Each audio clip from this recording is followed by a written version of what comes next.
had spent his whole life racing, chasing the track, the cheers, the finish line. Greyhound racing had been legal in Florida, and for dogs like him, that meant a life built on speed and survival. But when it finally ended, and his time on the track was over, something strange happened. He didn't know what came next. The world beyond racing was unfamiliar, and it overwhelmed him. Stairs were scary. Carpets felt wrong. Other dogs made him uneasy. His body was fast, but his heart was cautious. He moved like a ghost through quiet hallways, unsure of what it meant to rest, to play, or to trust. Everything outside the track was new, and nothing felt safe. He didn't understand toys. He didn't know how to play. He didn't even know what people were meant to be. Were they part of his team or just more background noise like the crowds he used to run past? When other dogs came close, he would retreat. Not aggressive, just unsure. His body stiffened, his gaze dropped, and he'd slip back into himself like he was trying to disappear. Climbing stairs was a challenge. Each step looked like a mountain. The first time he reached the top of one staircase,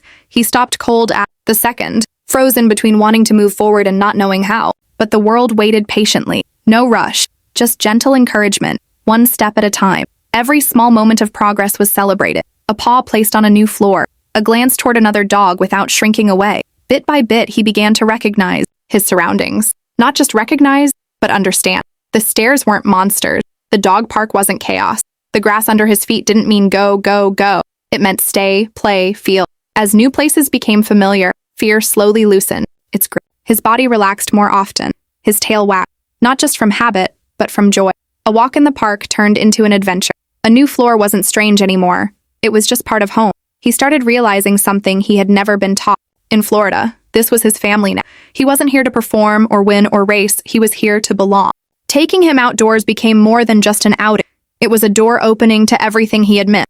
His first real hike was quiet and slow. Every sound made his ears twitch. Every breeze seemed to carry a new story. He had never done this before. For the first time, he wasn't expected to run in circles. He could sniff the tree and just exist. One afternoon, he was taken to a remote yard, open and wide, with nothing to hold him back. And that's when it happened. His first zoomies. His legs moved like they remembered, but this time, they weren't being used for someone else's problem. This time, he was running for his confidence, his eyes bright. One day, out of nowhere, he let out a sound no one had heard from. A long, proud war cry as a fire truck roared past. It wasn't fear. It was expression. For the first time, he was loud, present, and unafraid to take up space. Even the quiet moments became more telling. He'd fall asleep with his jaw slack, his eyes half open, completely vulnerable and completely. A dog that once tiptoed through the world now sprawled across beds like he owned the comfort. Became his new. He didn't have to earn rest. He just. Simple routines like brushing fur or making breakfast felt different with him. Every task held more. His presence made ordinary things feel light. A soft paw on the floor, a head resting on. It was enough to change the mood of the whole. He had become more than just a. He was a quiet reminder of patience, growth, and gentle. Dreams for the future slowly formed around him. A younger sibling, maybe, someone to teach, to guide, to trips to wild open lands, deserty, where he could run freely and safely, chasing nothing but places where he could feel the earth under his feet. No fences, no cages, no back. Watching him open up, watching him figure out who he was beyond the race dog, this became one of the most meaningful parts.